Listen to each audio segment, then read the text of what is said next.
They say angels cannot fall in love, that their hearts are pure light, untouched by desire, untouched by the pull of human emotion. But what if one angel did? What if an angel looked down at humanity and instead of pity, felt love? Not the kind of love heaven blesses, but one heaven would punish. This is the forgotten story of Barachiel, the angel of blessings, who dared to love a human and lost everything heaven had given him. Because love, when it crosses heaven's laws, becomes the sharpest sword that can pierce even divine wings. Before we begin, don't forget to like, subscribe, and click the bell icon. Now, let's begin. Before the noise of creation filled the universe, before Adam took his first breath, there existed a realm untouched by shadow or desire, a realm of eternal harmony where obedience was worship and worship was life. And in that kingdom of light stood one angel unlike any other, Barachiel, the keeper of blessings. He was known across the heavens as the fragrance of mercy, the quiet hand of compassion. While Michael's sword blazed with holy fire and Gabriel's voice shook empires, Barachiel's power was soft, invisible, yet eternal. He was the one who knelt beside suffering humanity, unseen, the whisper in the wind that told a starving child, "Hold on." When storms ravaged the earth, it was Barachiel who calmed the winds. When hearts broke under grief, he was the comfort that wrapped around them in sleep. Among angels, he was the embodiment of empathy, the pulse of heaven's gentleness. But the more mercy he gave, the more he felt the weight of humanity. Every tear he healed left an imprint on his spirit. Every cry he comforted taught him something heaven had forbidden angels to know: the depth of human sorrow. He began to linger in the spaces between heaven and earth, not out of duty, but curiosity. He watched mortals live fragile lives filled with yearning, mistakes, forgiveness, and redemption. He saw them fall, get up, and love again, and something within him began to ache. How could creatures so weak still love so deeply? How could they worship a God they could not see, even after pain and loss? Heaven's perfection suddenly felt distant to him, cold, almost lifeless. Barachiel began to envy what he was meant to pity. And then came the night that would change eternity for him. Below the veil of stars, in a small stone dwelling lit by one flickering candle, he found a woman kneeling in prayer. Her name was Adira. Her hands were trembling, her face streaked with tears. Her words were barely whispers, a confession, a plea for mercy. She wasn't asking for miracles, she was asking for peace. Barachiel should have moved on. Angels were not meant to watch, they were meant to obey, but something in her voice held him. It wasn't her beauty that drew him, it was her brokenness. It was pure, raw, and painfully honest.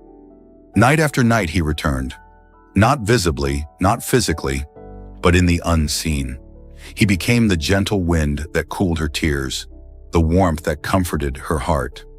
And she, unaware of his presence, began to whisper, "Thank you, Lord, for the peace I feel." She thought it was God, but it was Barachiel, the angel of blessings who had gone beyond his calling. He found himself waiting for her prayers, listening to the rhythm of her voice like a melody from another world. When she smiled, something in heaven's heart stirred within him. When she cried, he felt her pain as if it were his own.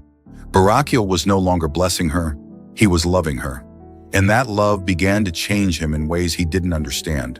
The radiance that once glowed around him began to dim. Heaven's light, once his strength, began to feel heavy, like a truth he could no longer carry. Because angels were made to serve God, but Barachiel's heart was serving something else. In the courts of heaven, love was pure only when directed upward, toward the throne. To love downward, toward humanity, was the beginning of rebellion. But Barachiel couldn't stop himself. He began to whisper her name in his prayers. He began to dream, a thing angels were never meant to do. He saw her walking beside him in the gardens of heaven, her laughter echoing through eternal fields. And the longer he lingered on earth, the further he drifted from heaven.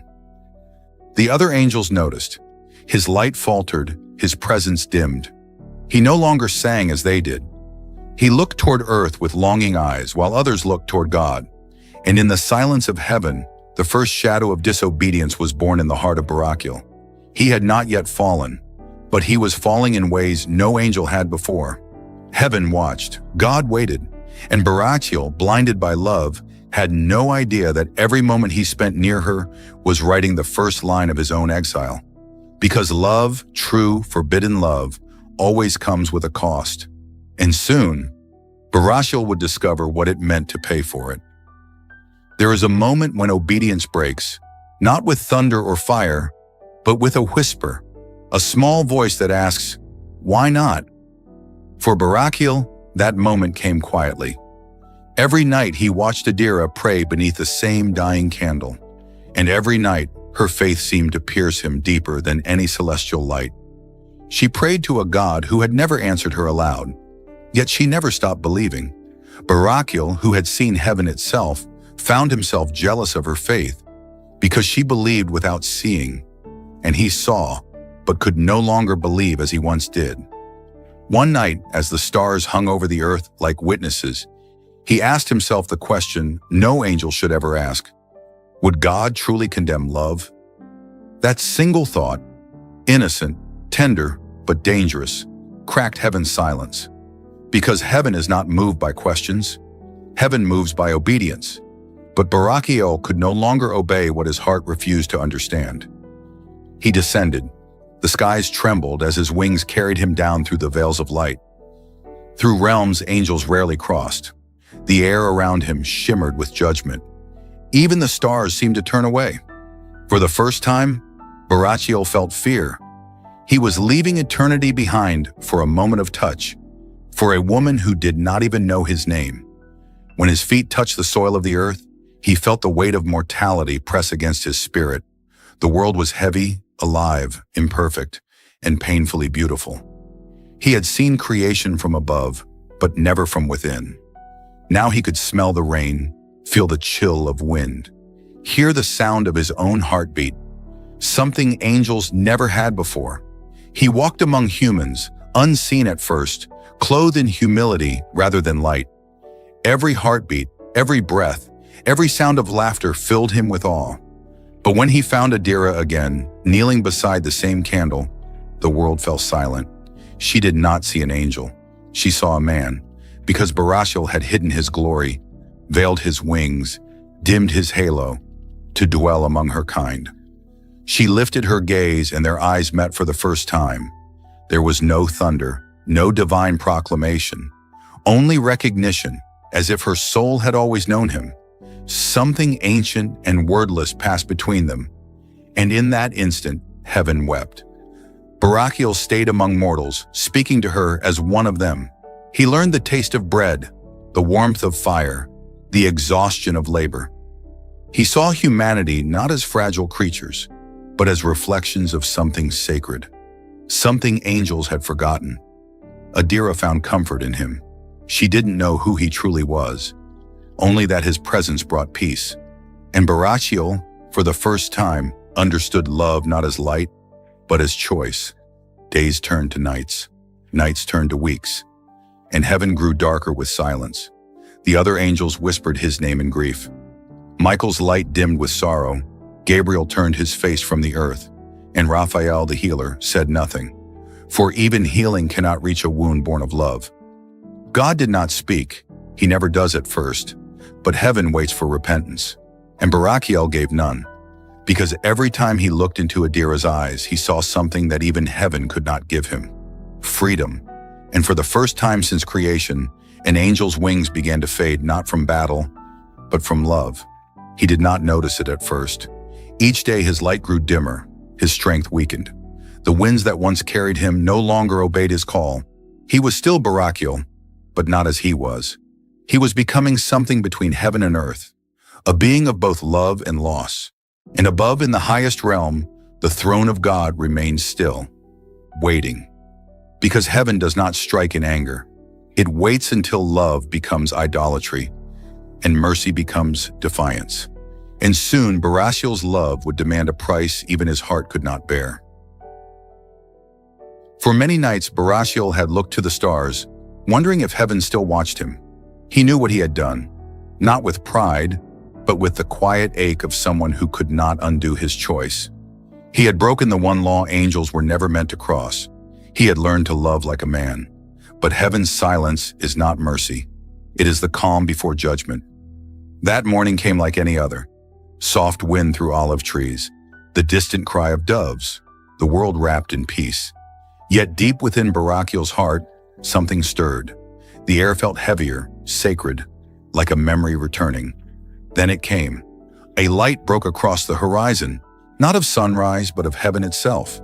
It was pure, living brilliance, the kind no human eye could behold without trembling. The mountains seemed to bow beneath it. Barakiel rose to his feet. His hands shook. He knew this presence, holy, ancient, unyielding. He whispered to himself, "They've found me." The voice that followed was not thunder, it was sorrow. "Barakiel," it said, echoing through the valley, "why have you strayed from the path of glory?" He fell to his knees, eyes wet with light. "Because I saw something in her," he murmured, "something I never saw in all of heaven, the breath of God in fragile form." The silence that followed was unbearable. The voice of heaven spoke again, heavy with pain rather than wrath. "You were sent to guard, not to feel, to watch, not to bind your heart to the dust." Barakiel bowed his head. "Then why," he asked softly, "did you give me the ability to feel at all?"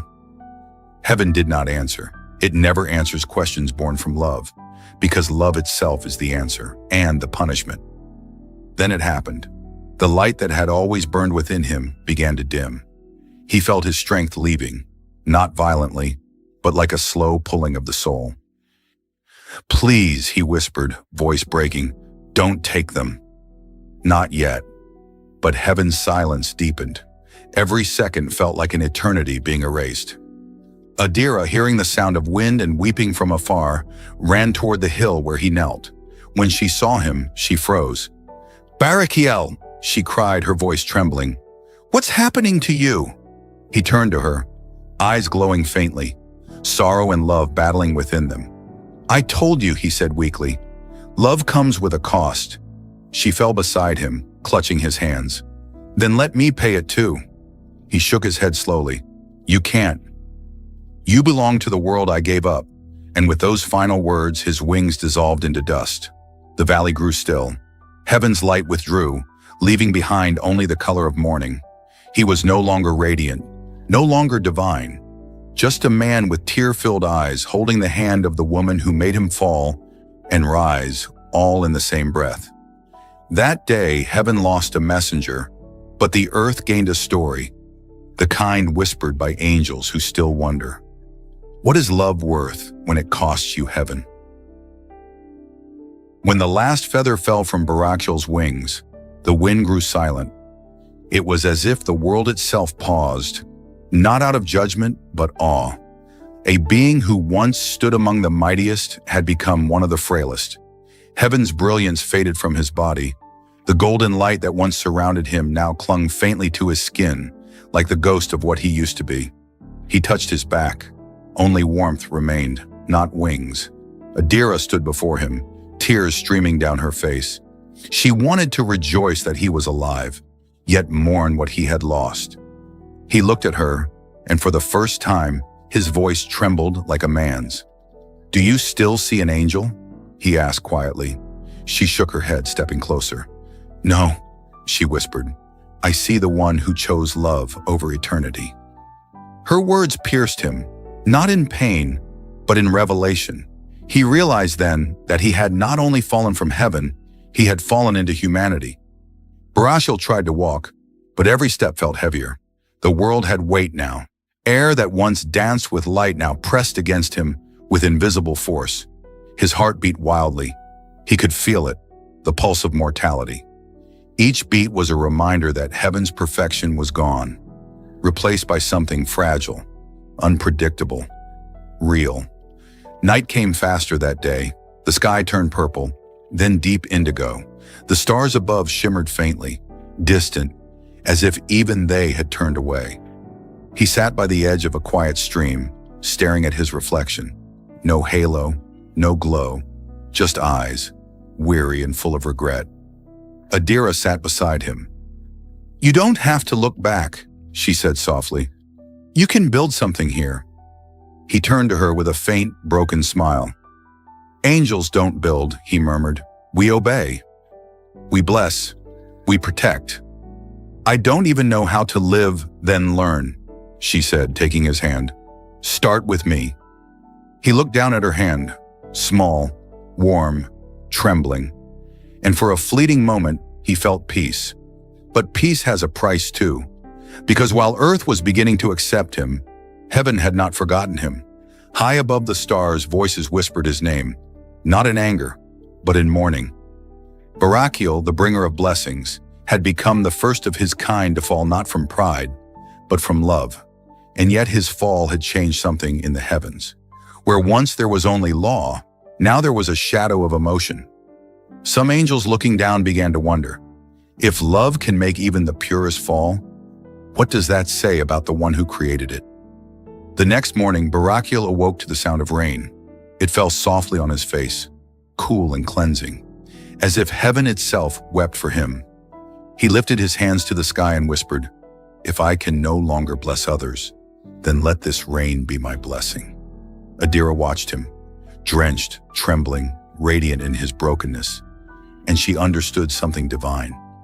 Sometimes the greatest miracles are not in heaven's perfection, but in a heart that chooses love even when it costs everything.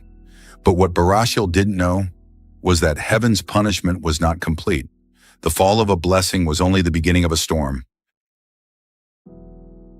It began with thunder, not the thunder of storms, but the thunder of wings. From the silence above the clouds, a light broke, piercing, unyielding, and merciless. The ground trembled beneath Barachiel's feet. The trees bent. Even the air seemed to bow. Adira shielded her eyes, whispering in fear, "What is that?" Barachiel knew. He didn't even need to look. Heaven had come for him. Across the sky, countless wings unfurled, vast and burning with judgment. Angels descended like a living storm, their armor shimmering with celestial fire. Among them, the archangel Michael led the front, his face like a sunrise over steel. He did not look angry, he looked sorrowful. When his feet touched the ground, light exploded around him, casting a perfect circle that neither mortal nor fallen could cross. The air was heavy with holiness. "Barachiel," Michael said softly, but his voice rolled like thunder. "You were the hand of blessing. Now you stand among the broken. Why?" Barachiel lifted his eyes. His heart was pounding, yet his voice was steady. "I did not rebel, Michael." Michael's gaze flickered, not with hate, but pity. "And love made you forget who you are?" Barachiel shook his head. "No, it made me remember who I could be." A silence fell. Even the wind dared not move. The angels behind Michael watched, not with fury, but confusion. For among heaven's hosts, this was a new kind of sin, not pride, not wrath, but affection. Adira fell to her knees beside him, trembling. "Please," she whispered, looking up at the radiant beings. "He did this for me. If anyone must suffer." Michael's wings shifted, releasing a rain of sparks. "No mortal can bear heaven's judgment," he said. And when his eyes turned back to Barachiel, they were filled with a deep, ancient grief. "You know the law?" Barachiel nodded. "Then let it fall on me." The sky cracked open. Light, blinding, pure, merciless, poured from the heavens like 1,000 suns breaking at once. Barachiel stood firm, his face lifted, his body trembling. He whispered, "If love is forbidden, then let me be the warning that love once existed." The light struck him. His body arched, the last traces of his angelic grace burning away into ash and light. But as he fell, the strangest thing happened. The earth beneath him began to bloom. Flowers, radiant, silver white, sprouted where his tears fell.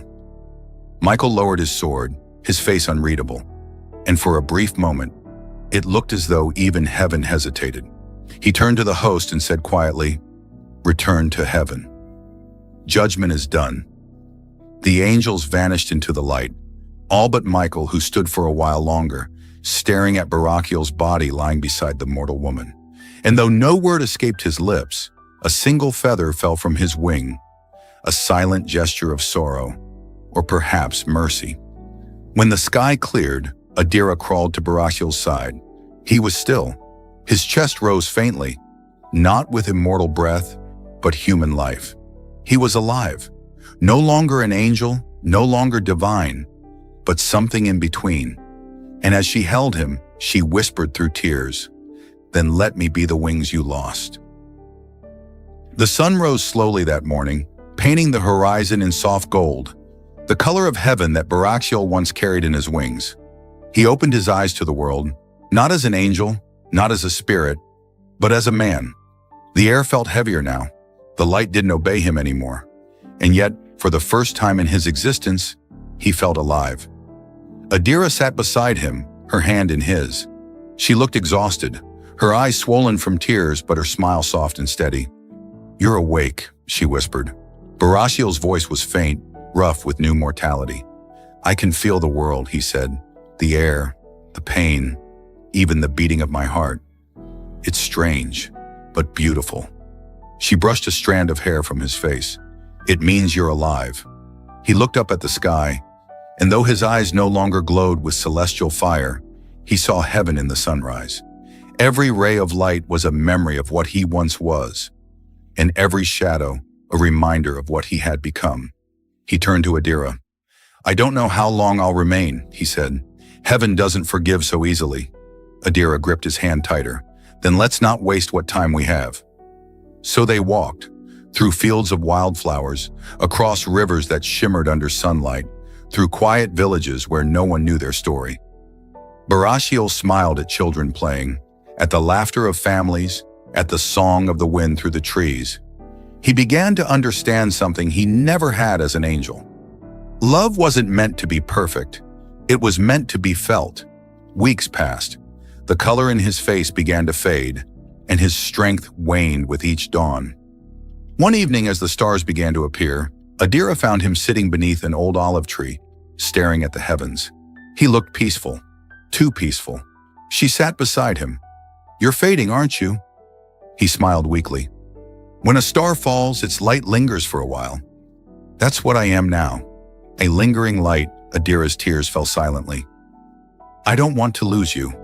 Barachiel turned to her, his eyes soft. "You never will." "Love doesn't end, Adira. It just changes form." He reached for her hand and placed something small within it, a single silver feather, faintly glowing. "This," he whispered, "is my last blessing.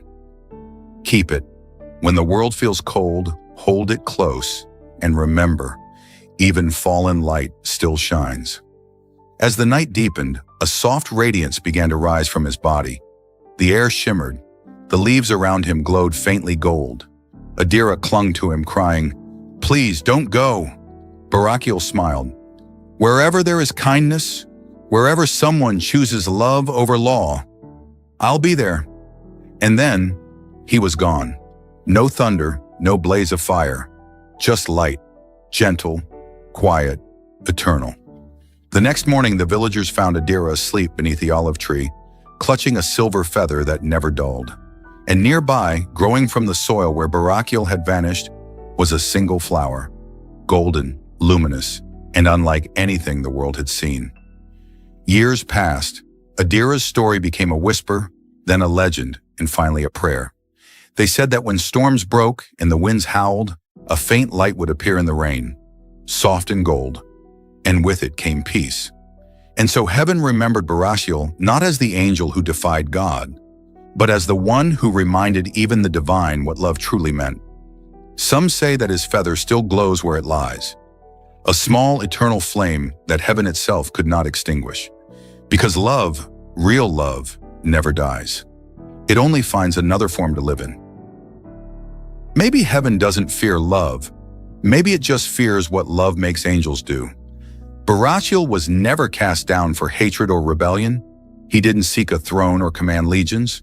He simply felt something heaven itself had created but never fully understood. He fell not because he turned against God, but because he turned towards something fragile, something human, And in that fragile thing, he saw beauty that even eternity couldn't contain. You see, the story of Barachiel isn't just about an angel losing his wings. It's about what happens when divinity touches vulnerability, when the eternal reaches for the temporary, when perfection dares to love imperfection and refuses to regret it. Many think that when angels fall, it's a punishment. But what if it's also a lesson? A reminder that even in heaven's purest order, there is still a shadow of desire, the yearning to understand what love really feels like. The kind that bleeds, the kind that costs something.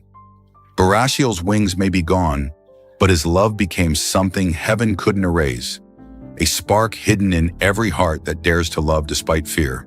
And maybe, every time you choose compassion over judgment, forgiveness over pride, or love over rules, that's Barachiel, still blessing the world in secret, because love, the real kind, is the only thing powerful enough to make even angels fall and still call it grace.